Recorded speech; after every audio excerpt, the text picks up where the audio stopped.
Pasemos. Síndromes y patologías.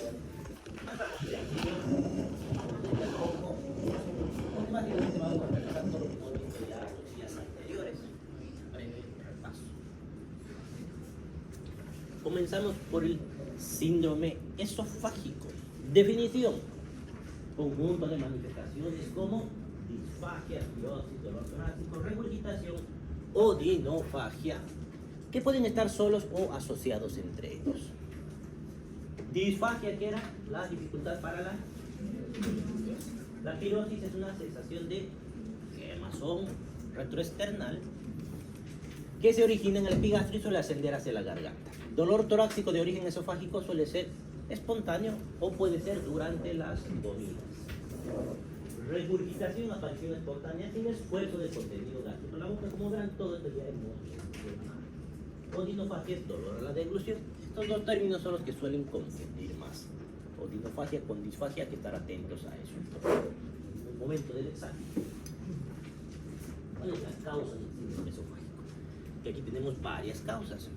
Una de ellas es el cáncer de esófago, otra es la esofagitis y otra es la hernia de hiato. Todos esos signos y síntomas que hemos mencionado, uno de estos tres es lo más probable. No son los únicos, pero es lo más probable. Hernia de hiato. También ya te he mencionado anteriormente que era la hernia de hiato. Es cuando una parte del estómago atraviesa el diafragma y se introduce a la cavidad torácica.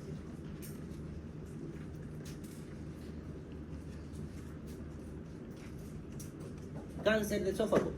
En el caso del cáncer de esófago, la disfagia generalmente es progresiva y además un síntoma tardío. ¿Qué significa que sea progresiva? Que va a iniciar primero con los sólidos. A modo que vaya pasando el tiempo, esa disfagia va a ir pasando hacia los líquidos. Y generalmente va a terminar siendo disfagia a cualquier alimento. Esofagitis.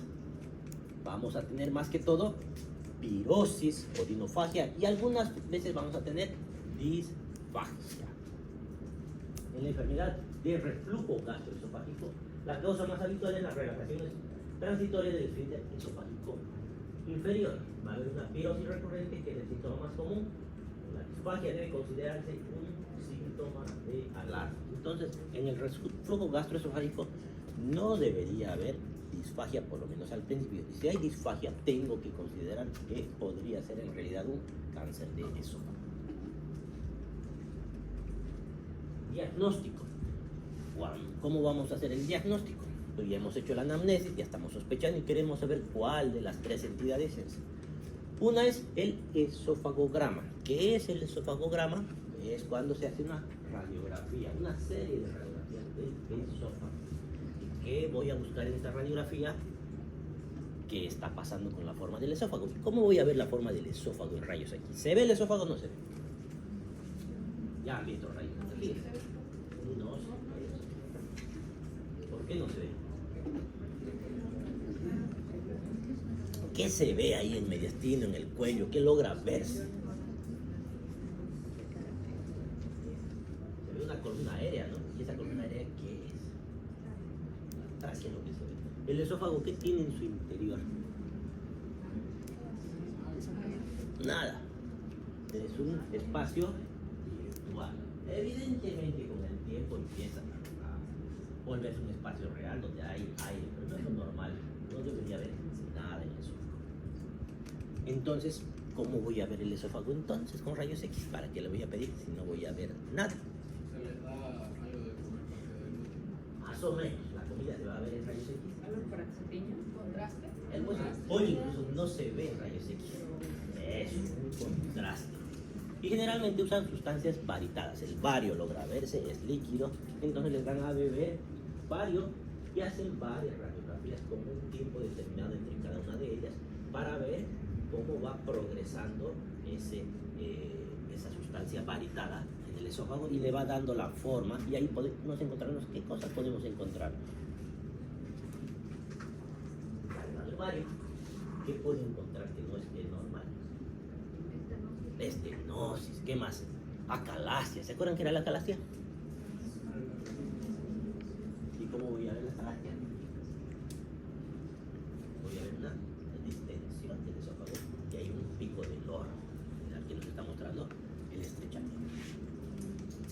Manometría esofágica. ¿Qué será la manometría esofágica? En la medición de la presión arterial. ¿Cómo medían la presión arterial? ¿Qué partes tenía su tensiómetro? ¿Qué se llama? Ajá, se le parece, ¿no? Porque básicamente es eso. Voy a medir la presión del esófago. Se introduce el manómetro esofágico y ahí mide la presión que hace ese esófago sobre ese manómetro. Luego la esofagoscopía, que esa era la esofagoscopía. Copía, literal, copía. Mira, es una cámara. Entonces básicamente es una endoscopía, pero que quiero hacerle solamente a nivel del esófago. Monitorización ambulatoria del pH. ¿Por qué quisiera monitorizar el pH del esófago? Para ver si hay reflujo. Para ver el pH normal, tengo que compararlo con el del estómago, y si hay un pH ácido, pues voy a asumir que ahí hay reflujo. Pasamos al síndrome ulceroso y gastritis. Definición: conjunto de signos y síntomas producidos por pérdida de la sustancia de la pared gástrica y la hace accesible al ácido clorhídrico y al reflujo alcalino. ¿Y de dónde vendrá el reflujo alcalino? ¿Qué es lo que hay en el estómago normalmente? Ácido, ¿no? Pero aquí dice reflujo alcalino. Es normal que esté alcalino eso. ¿Y el álcalis hace daño o no hace daño? Claro que quema también el álcalis. Igual que el ácido quema, el álcalis también quema. Depende, por eso tiene que estar el tejido adaptado para esa situación. ¿Y de dónde va a venir un contenido alcalino? Del duodeno. ¿Y del duodeno de dónde viene? Porque el duodeno no libera nada. De la bilis. Entonces ahí tengo que asumir que hay reflujo de contenido biliar al estómago. Muchos de estos pacientes lo tratan como una gastritis normal. ¿Y qué les dan para la gastritis de tratamiento? Les dan inhibidores de la bomba de protones, ¿no? ¿Y qué hacen los inhibidores de la bomba de protones? ¿Cuál es un ejemplo de inhibidor de la bomba de protones? ¿Y qué hace eso? ¿Para qué sirve eso? Para evitar que se libere ácido clorhídrico. En vez de ácido clorhídrico, las células parasitarias van a producir agua. ¿Y si el reflujo es alcalino? ¿Va a mejorar las molestias? No, más bien las va a empeorar.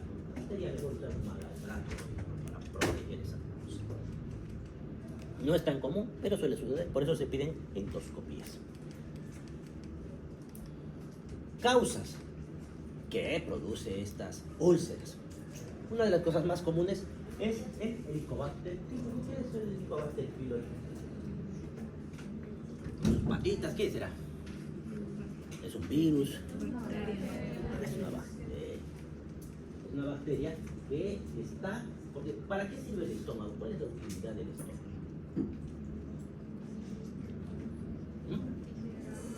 Para comenzar la digestión. ¿Qué más hace el estómago? Es una barrera inmunológica. ¿Qué significa eso? Las bacterias no van a sobrevivir en un medio ácido. Entonces se evita que ingresen bacterias desde el interior de nuestro organismo. Pero esta esquiva esa barrera. Es más, le gusta estar en el medio ácido. Entonces por eso es común encontrársela así. También otra causa es el consumo de aspirina y otros AINES. Es muy común que por consumo de AINES hagan enfermedad ulceropéptica. Y el síndrome de Solinger-Ellison. ¿Qué era el síndrome de Solinger-Ellison? Les he mencionado ya alguna vez. Hay una producción excesiva de ácido clorhídrico, un aumento de la gastrinemia. La gastrina es la que va a hacer que se produzca el ácido clorhídrico y que viene acompañada también de diarrea, aparte de la acidez. Manifestaciones clínicas: dolor epigástrico con acidez, más a menudo en la mañana, entre las comidas o durante la noche. En general, calma con la ingesta de alimentos y antiácidos. Acidez referida por el paciente común a ardor epigástrico. ¿Y si es ardor epigástrico, qué le decimos? Picor.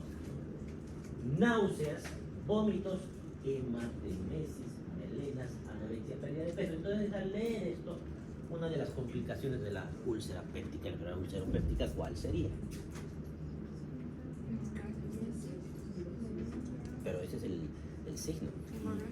Esa es la complicación. La hemorragia digestiva alta.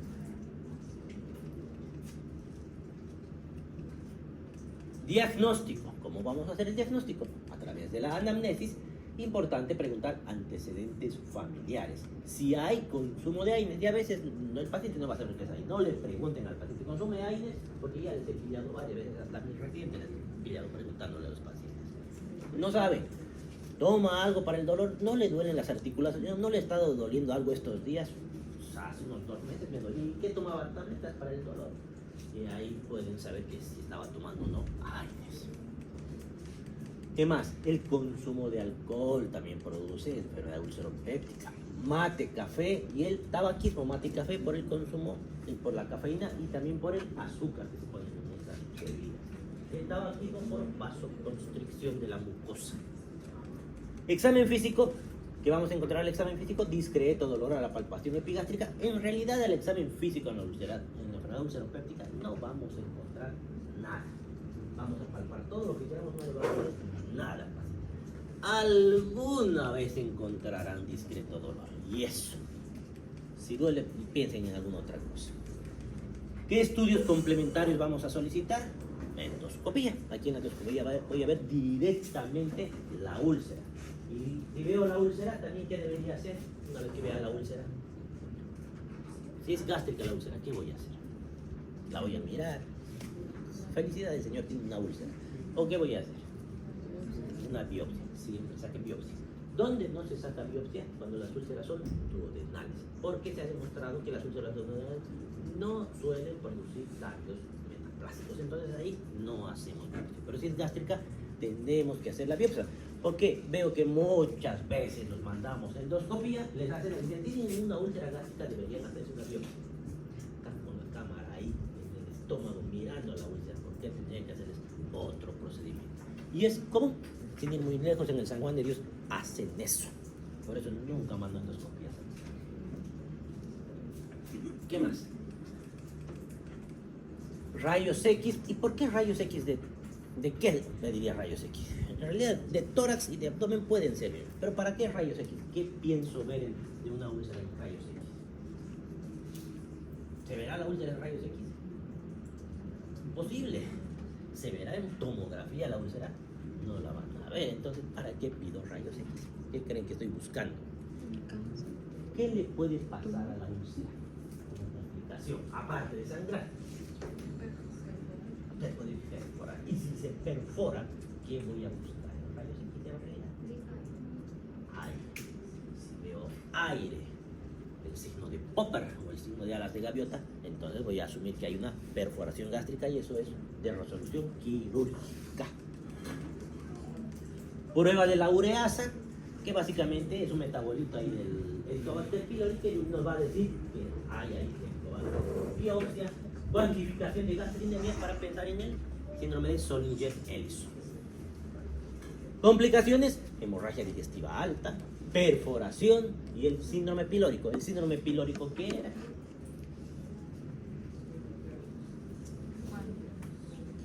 Esto les dije que era un repaso nada más, que ya hemos visto todo esto. ¿Qué era el síndrome pilórico?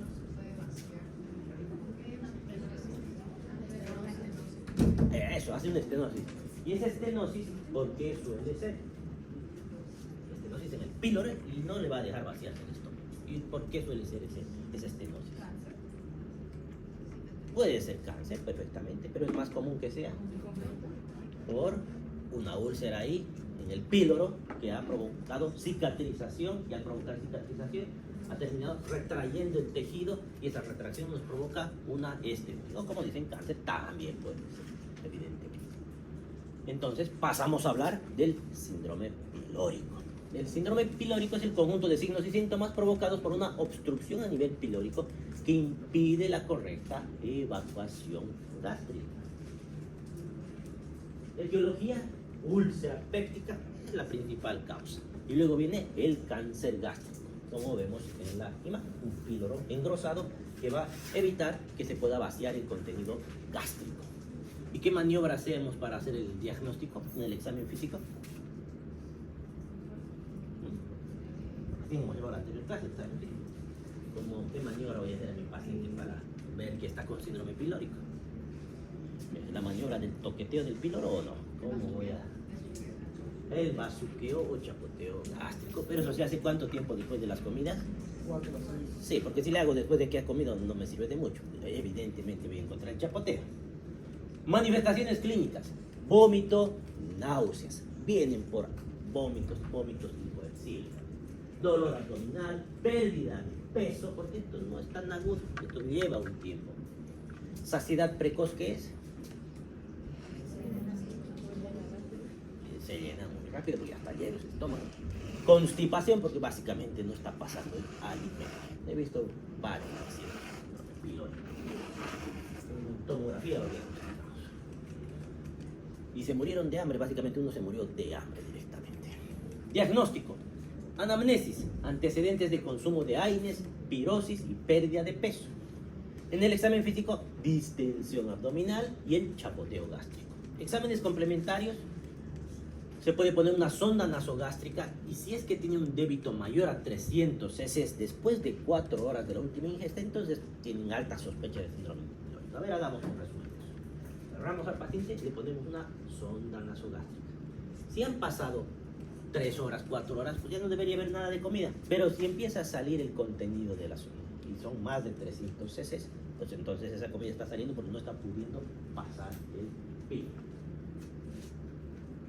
Pasamos a hablar de íleo. ¿Qué es el íleo?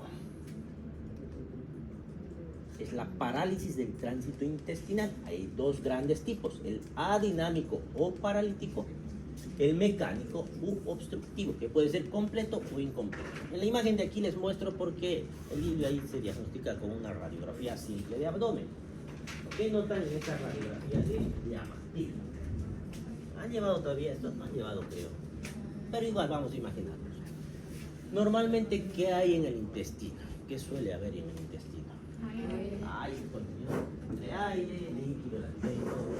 Pero eso a través de la peristaltis se está moviendo todo el tiempo, se está moviendo. En este caso, cuando ha habido una parálisis del intestino, al no moverse el intestino, la fase aire y la líquida como que quedan estancados. Y ahí, después de la lluvia, aparecen un montón de estanques por todo lado. Estos se llaman niveles hidroaéreos. No sé si se notan estas líneas. Líneas que nos están diferenciando algo negro de algo blanco, con una línea perfecta. Como si fuera un vaso con contenido de, como esa botella, como ese contenido, esa línea.